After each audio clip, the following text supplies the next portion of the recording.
Assalamualaikum warahmatullahi wabarakatuh. Selamat pagi, siang, sore, atau malam dimanapun kalian berada.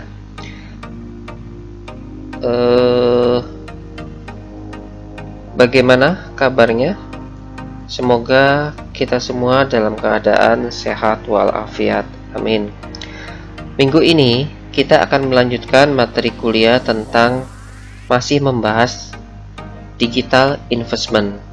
Minggu kemarin sudah kita jelaskan tentang seperti apa itu deposito dan peer-to-peer lending. Nah, sekarang yang akan kita bahas tentang reksadana. Minggu depan baru kita akan membahas tentang cryptocurrency. Oke, langsung aja. Ini tadi sudah terekam apa belum? Sebentar. Oke, sudah lagi terekam posisinya. Bentuk investasi berikutnya yang akan kita ketahui yaitu reksadana, ya. Apa itu reksadana? Reksadana adalah wadah yang dipergunakan untuk menghimpun dana dari masyarakat yang bertindak sebagai pemodal atau investor, untuk selanjutnya diinvestasikan ke dalam portofolio efek oleh manajer investasi. Nah, nanti akan kita jelaskan lagi isi atau seperti apa kegiatan-kegiatan dalam reksadana. Ilustrasinya seperti ini. Di dalam reksadana kita bisa membeli beberapa lembar saham, ya. Nah, saham yang diperjualbelikan, misal nih saya membeli saham dari perusahaan A. Nah, dari reksadana itu akan diperoleh dua keuntungan. Yang pertama, itu kita akan mendapatkan keuntungan tiap bulannya yang namanya bagi hasil, ya. Kemudian kita juga bisa menjual saham tersebut apabila mungkin nilai dari saham tersebut lagi tinggi, seperti itu, ya. Atau contoh lain lebih sederhana seperti ini supaya mudah dipahami. Kita punya aset, ya, aset berupa mungkin rumah kontrakan gitu, ya, properti gitu. Nah, selain dari nilai rumah tersebut, ya, kalau tidak ingin kita jual, nah kita bisa mendapatkan keuntungan dari nilai sewa rumah itu tiap bulannya atau tiap tahunnya. Nah, namun misal karena kita sudah tua atau sudah bosan, ya, kontrakan, ya, kita bisa menjual rumah tersebut. Nah, itu dia ilustrasi sederhana dari reksadana. Oke. Nah, apa sih manfaat reksadana bagi pemodal, ya, atau bagi investor? Oke, yang pertama itu dananya dikelola oleh manajer investasi secara profesional. Nah, di sini dana yang kita setorkan akan dikelola oleh pihak-pihak manajer investasi yang tercantum di dalam list reksadana, ya. Kemudian yang kedua, resiko dan biaya kecil, ya. Dalam melakukan transaksi investasi di reksadana itu resiko dan biaya ada, ya, namun relatif kecil, bahkan ada beberapa yang gratis. Nah, triknya adalah bagaimana cara kita supaya gratis, yaitu menggunakan bank yang sama dalam proses transfer pendanaan. Yang ketiga yaitu dapat dijual kembali kepada manajer investasi, yang seperti sudah saya jelaskan tadi. Nah, di sini lembar saham yang telah kita beli itu dapat dijual kembali ke manajer investasi. Jadi saat memiliki saham, kita dapat fee dari modal yang kita investkan, Dan apabila kita butuh dana ya, atau sudah bosan gitu, maka kita juga dapat menjual sahamnya ke manajer investasi. Jadi dapatnya dua keuntungan dalam reksadana itu. Yang keempat, investor dapat melihat perkembangan dananya. Ya tentu aja dong ya. Setiap perkembangan atau setiap kegiatan transaksi, kita dapat memantau ya, kita ini sebagai investor, seperti apa perkembangan dana yang kita investasikan. Nah, di sini akan saya jelaskan dulu teori-teorinya ya. Nanti prakteknya akan saya jelaskan juga. Kebetulan pada tahun 2020 kemarin saya sudah mencoba ya reksadana ini. Ya intinya ada memang keuntungan, tapi tidak serta-merta keuntungan langsung jadi sultan gitu, enggak ya. Oke, berikutnya akan saya jelaskan lembaga-lembaga apa saja yang terkait dengan reksadana untuk menjamin keamanan dari modal yang ditanamkan oleh investor. Yang pertama, ada namanya Bapepam ya. Jadi ingat, setiap sekarang kan banyak itu investasi digital, apalagi versinya Android ya. Nah, itu banyak sekali tuh investasi untuk apalagi dia investor ini menyerahkan modal ke aplikasi gitu ya. Dilihat dulu sana logonya, ada nggak di situ logo Bapepam, atau ada nggak di situ logo Otoritas Jasa Keuangan. Nah, kalau ada berarti dana kalian insya Allah aman ya. Oke, sekarang Bapepam. Bapepam yaitu Badan Pengawas Pasar Modal ya, dan pemerintah yang bertugas untuk melakukan pembinaan, pengaturan, dan pengawasan sehari-hari di kegiatan pasar modal. Nah, Bapepam itu dibentuk dengan tujuan untuk mewujudkan terciptanya kegiatan pasar modal yang teratur, wajar, efisien, dan melindungi kepentingan permodalan di Indonesia. Itu namanya Bapepam. Ingat ya. Kemudian yang kedua, manajer investasi. Manajer investasi yaitu pihak yang secara profesional memiliki tugas untuk mengelola dana dari nasabah atau investor dalam berbagai penempatan instrumen investasi seperti saham, obligasi, deposito, dan ragam bentuk investasi lainnya, dengan tujuan memperoleh keuntungan bagi para investor. Ibaratnya kalau kita naik bis ya, MI itu adalah supir yang mengantarkan kita ke tujuan. Nah, sedangkan dalam berinvestasi, maka uang kita itu akan diantarkan ke namanya instrumen investasi. Oke, itu manajer investasi. Kemudian ada juga namanya bank kustodian. Bank kustodian yaitu lembaga keuangan yang membantu mengurus administrasi, mengawasi, dan menjaga aset reksadana. Nah, di sini bank kustodian. Makanya kita tidak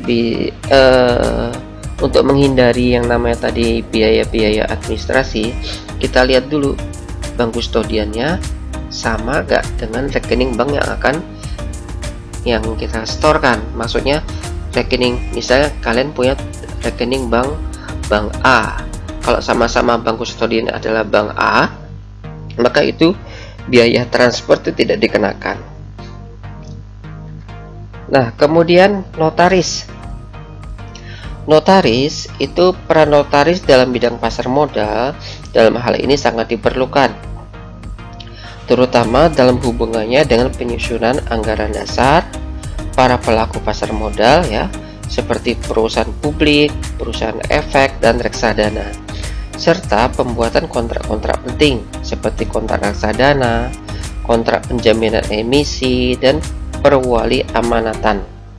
Nah, di sini untuk menjamin keaslian dan kepercayaan para pihak. pengesahan dari notaris menjadi sesuatu yang sangat penting.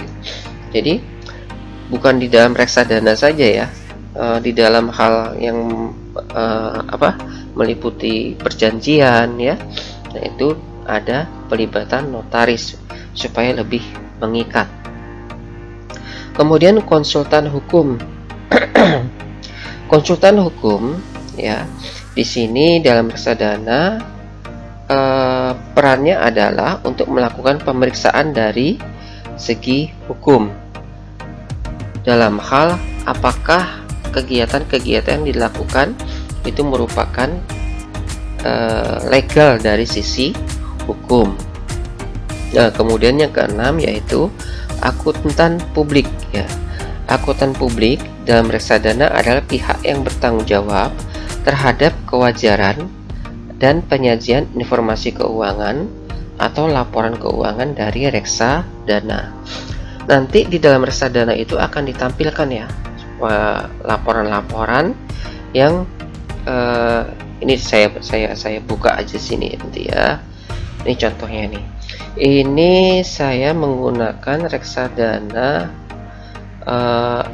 miliknya Bukalapak ya.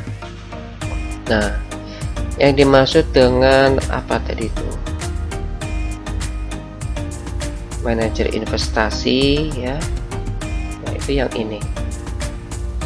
Nah, di sini ada ya produk, ada mandiri investasi ya, investasi pasar uang, nilai NAP, nilai unitnya itu cuma 1.560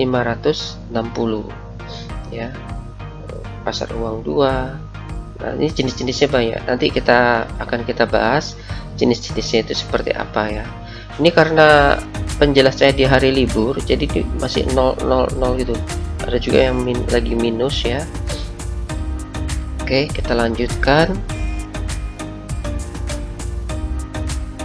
Sudah. Nah, kemudian seperti apa mekanisme investasi reksadana? Nah, coba perhatikan gambar berikut ya. Pemodal atau investor itu menyetor sejumlah dana ke bank kustodian ya. Jadi di sini kemudian dikelola oleh manajer investasi ya. Nah, dikelola dari manajer investasi itu apakah instrumen berupa saham, berupa obligasi ya. Instrumen modalnya ini ada dua, yaitu saham atau obligasi.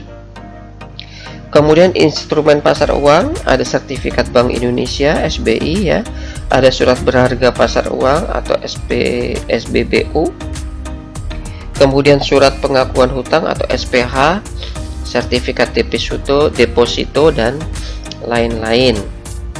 Nah, jadi investor menyetor ke bank kustodian, kemudian dikelola oleh manajer, diinvestasikan. Nah, seperti ini. Dan kemudian hasil pengelolaannya diserahkan kembali ke pemodal. Ini kalau kita lihat ya. Nah, di sini per saham di sini di harga 1.200. Kita bisa lihat dulu grafiknya. Nah, ini grafiknya. Waduh, ini lagi turun banget drastis ya. Apa karena libur atau karena COVID ya? Ini berpengaruh, ini ada COVID berpengaruh banget. Ini bisa dilihat dalam 7 hari, 1 bulan. Nah, ini ada apa namanya, grafik pertumbuhan ya dalam 1 bulan, dari tanggal 12, tanggal 13, dan tanggal 14 bulan 4 kemarin turun sekali. Nah, ini lumayan agak mengalami kenaikan ya. Nah, seandainya kita beli posisi di tanggal 12, ini lumayan nih dapatnya ya. Nah, dapatnya lumayan dapat sini. Nah, biasanya orang kalau sudah langsung turun gini paniknya bukan main ini. Oke, kemudian kita setor ke bank. Oh iya, coba kita lihat. Sorry, produk. Nah, kita beli biasanya dia ada minimal pembelian. Nah, harga per saham harga per ini tadi 1000 ya, seribuan gitu ya, 1560. Nah, minimal kita beli ini ada 50.000, ada 100.000, ada 200.000, 500.000, dan sampai 1 juta, bahkan lebih ya. Nah, kita klik saya setuju misalnya, kemudian pilih metode pembayaran. Ini gampang sekali kok. Kemudian tunggu dulu, masih loading.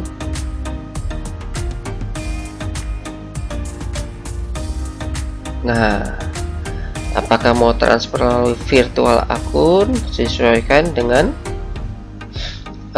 yang kalian inginkan ya. Nah, ini saya sarankan bisa virtual akun gitu ya. Nah, itu dipilih banknya, BNI atau apa ya, kemudian klik bayar, baru kalian buka m-banking atau ke ATM ya, baru kalian bisa, nanti akan kelihatan di sini apakah dana kalian sudah masuk atau belum. Nah, akan kalian bisa dilihat. Oh, bukan, ini transaksi di Bukalapak.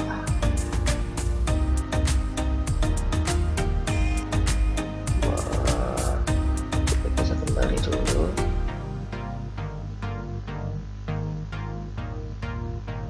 Loadingnya masih lambat sekali. Nah, ini saya subuh-subuh nih.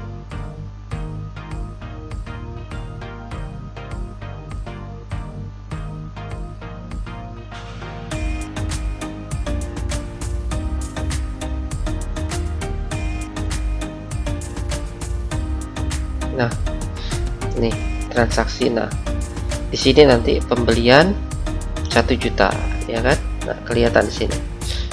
Nah, ini nanti ini saya jelaskan nanti deh, belum sampai situ.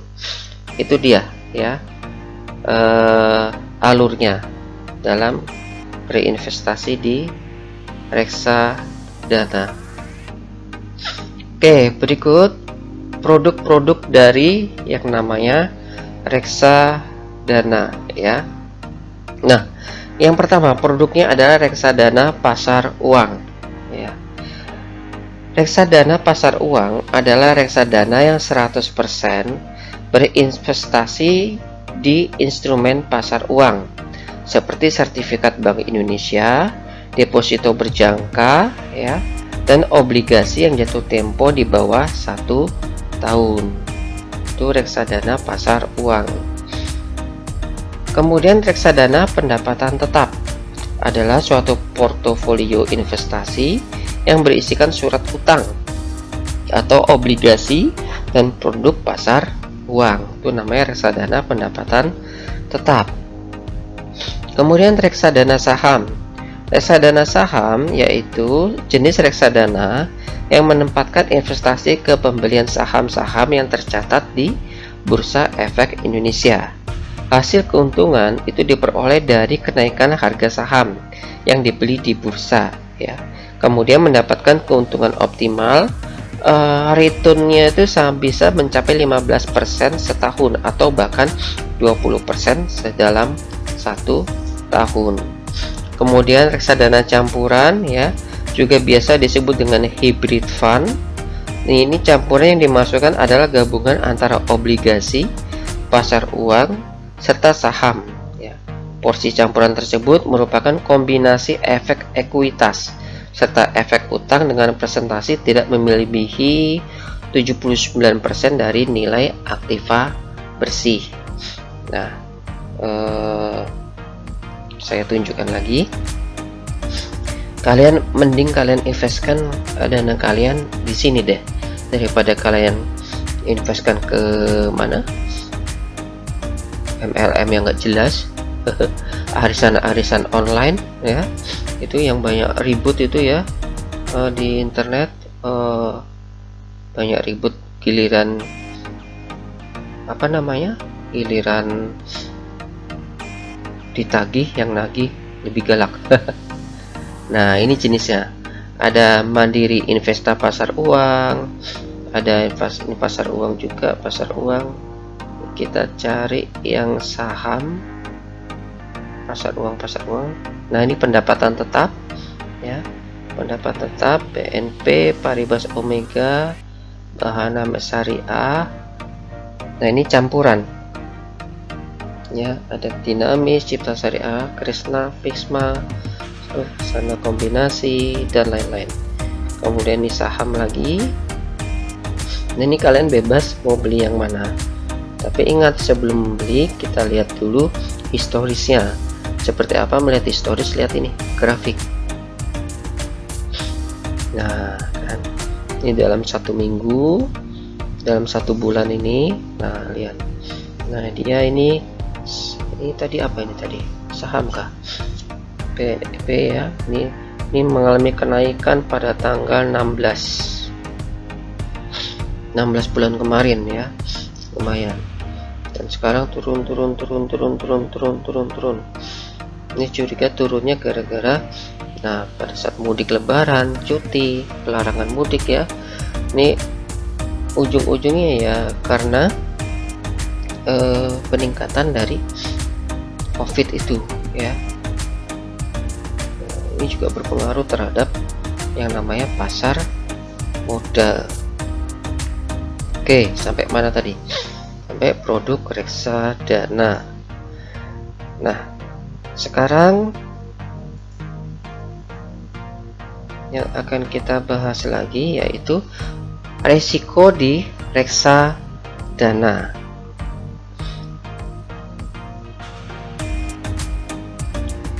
Oke, sekarang kita akan membahas apakah dalam melakukan investasi di reksadana ada resiko. Iya, saya bilang ada ya. Semua usaha apapun itu bentuknya pasti ada resiko. Risiko tersebut meliputi yang pertama adanya resiko politik dan ekonomi. Keadaan politik dan ekonomi suatu bangsa akan dipastikan mempengaruhi terhadap nilai saham di pasar modal. Logikanya, para investor itu butuh kestabilan atau keamanan dalam suatu bangsa ya. Kestabilan ekonomi dalam suatu bangsa juga. Nah, apabila dalam bangsa tersebut politik ribut ya, investor tentunya akan ragu dalam menanamkan modal. Demikian pula keadaan ekonomi. Investor akan mempertimbangkan terlebih dahulu kira-kira di negara mana dia akan berinvest. Salah satu pertimbangannya, dia akan melihat kondisi perekonomian dalam suatu negara tersebut. Pastinya, investor tidak akan berani berinvest di negara yang kondisi ekonomi morat-marit ya, seperti banyak hutang, krisis ekonomi, dan akan berdampak terhadap kerugian dari pasar modal yang diinvestar ya. Seandainya ada orang yang pinjam uang ke kita tahu banget kondisi orang itu, bagaimana pekerjaannya ya, bagaimana gaya hidupnya sehari-hari, dan kita tidak serta-merta akan memberikan dana kita untuk dipinjamkan terhadap orang yang membutuhkan tersebut, yang mengajukan pinjaman tersebut. Kenapa? Wah, jangan-jangan kita bukan minjamkan tapi mengikhlaskan. Nah, itu tadi pertimbangan resiko dari reksadana. Kemudian yang kedua yaitu resiko pasar ya. Resiko pasar adalah resiko yang disebabkan oleh perubahan-perubahan yang terjadi di pasar keuangan. Salah satu contoh gamblang mengenai resiko pasar adalah saat pasar saham babak belur ya, karena kepanikan investor di seluruh dunia pada saat awal penyebaran virus corona di Indonesia pada kuartal 1 yaitu tahun 2020. Nah, karena panik ya, banyak investor yang melakukan sell off atau menjual sahamnya ya. Dia menarik ya, ibaratnya dia, wah ini sebelum harganya betul-betul turun, grafiknya betul-betul turun, cepet-cepet dijual. Sehingga akibatnya adalah indeks harga saham gabungan itu terjungkal pada bulan Maret tahun 2020, di mana harga-harga saham baik big cap atau small cap itu turun drastis pada saat itu namanya resiko pasar. Yang ketiga yaitu resiko inflasi, yaitu tingkat inflasi di mana resiko potensi kerugian daya beli dan investasi ada terjadinya karena kenaikan rata-rata harga konsumsi. Di negara mana itu ya, telur harganya sampai jutaan, saya lupa di negara mana, Nigeria kah, di negara mana itu. Nah, kemudian resiko kebijakan pemerintah. Nah, di setiap kebijakan yang dikeluarkan oleh pemerintah akan mempengaruhi IHSG di pasar modal. Sepertinya contoh seperti adanya penambahan jumlah kasus yang terinfeksi virus COVID-19 di Indonesia yang menjadi pemicu utama merosot harga IHSG ya dalam kurun waktu 3 tahun terakhir ini. Penambahan jumlah kasus tersebut membuat pemerintah memperketat ya kebijakan pembatasan sosial berskala besar, khususnya di Provinsi DKI yang merupakan pusat ekonomi Indonesia. Jadi ibaratnya lockdown gitu ya, sehingga menyebabkan turunnya ini harga IHSG. Ya mau nggak mau gimana lagi ya, kita pasti akan mengutamakan kesehatan ya daripada ekonomi gitu. Nah, mungkin kita ekonomi tinggi, sejahtera, tapi sakit-sakitan ya sama aja bohong, ya kan? Nah, kemudian turunnya nilai saham dalam reksadana itu juga merupakan indikator yang dapat mempengaruhi pasar modal. Ya, ini turunnya nilai, di mana investor akan melakukan panic sell ya. Jadi dia sebelum nilai saham tersebut betul-betul anjlok ya, investor pasti akan melakukan penjualan untuk menghindari kerugian maksimal. Kemudian terakhir adalah likuiditas. Nah, likuiditas ini berkaitan dengan pencairan reksadana ya. Resiko ini muncul ketika manajer investasi itu terlambat menyediakan dana untuk membayar pencairan atau redemption yang dilakukan oleh investor. Namun, menurut peraturan, pembayaran dana dalam hal pencairan itu harus dilakukan manajer investasi dalam maksimal 7 hari kerja, yaitu Sabtu, Minggu, dan hari libur itu tidak dihitung. Ya, maksudnya hari Sabtu, hari Minggu, dan tanggal merah itu nggak dihitung, termasuk hari ini. Nah, sekarang saya jelaskan aplikasinya, maksudnya prakteknya ya. Kalau kalian mau berminat coba-coba, itu daftar aja di sini. Kalau saya senangnya saya pakai Bukalapak, bukan promosi ya. Kenapa di sini lebih mudah gitu ya? Di Bukalapak kalian daftar aja, daftar di mana namanya? Daftar di lewat email kalian, kemudian lengkapi profil kalian ya. Enaknya kalau di Bukalapak ini pada saat pencairan itu bisa dananya tuh bisa ditransfer, bisa juga untuk dibelanjakan di produk-produk Bukalapak. Di sini ya, ini kelihatan namanya ini portofolio ya.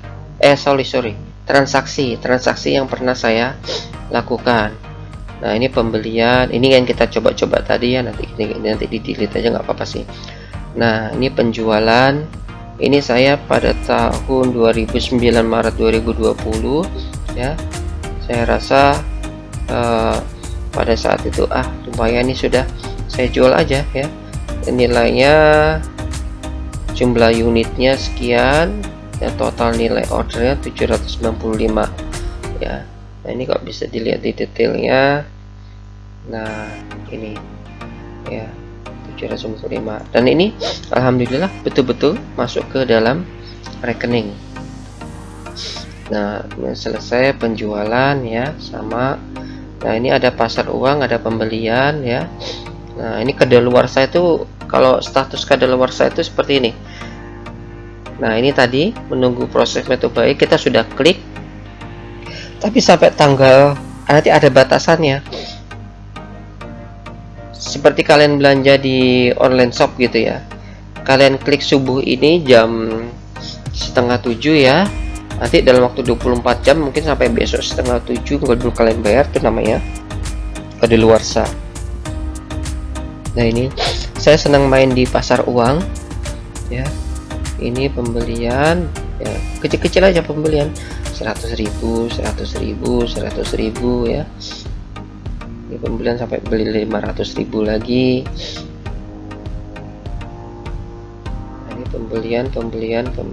Nah, ini saya ada lagi penjualan. Nah, senangnya lagi di mana di Bukalapak kita terkadang kita dapat bonus ya. Bonus, ini seperti bonus ya, bonusnya dapat unit sampai 11 ya, nilai ordernya 12.500. Nah, ini dapat bonus. Nah, kalau dulu kita dapat SKT, surat keterangan apa ya namanya, ini dikirimkan ke email. Kalau sebelum digital gini, wah, kita dapat kiriman surat itu, jadi seolah-olah investor besar gitu, padahal cuma ditanamkan cuma sedikit aja. Tiga. Ini juga bisa dilakukan di HP kalian ya. Sudah habis, nanti saya ingin coba lagi. Nah, nanti yang mau betul-betul yang serius ya, bisa nanti japri, jangan khawatir, tidak dikenakan biaya sepeser pun ya. Oke, sudah jelas ya bagaimana apa namanya berinvestasi di reksadana. Ayo yang di kampus ya, jangan mau kalah sama mahasiswa-mahasiswa yang ada di Jawa sana. Dia sudah melakukan berbagai investasi digital ya. Nah, minggu depan akan saya bahas yang lebih asik lagi, yaitu bagaimana kita melakukan investasi di cryptocurrency ya, atau yang lebih kenal Bitcoin. Nah, tuh kemudian besok minggu depan masih masuk ya. Ini kita sudah berapa kali pertemuan, saya agak lupa juga. Oke, untuk minggu ini saya akhiri sampai di sini. Assalamualaikum warahmatullahi wabarakatuh. Selamat siang.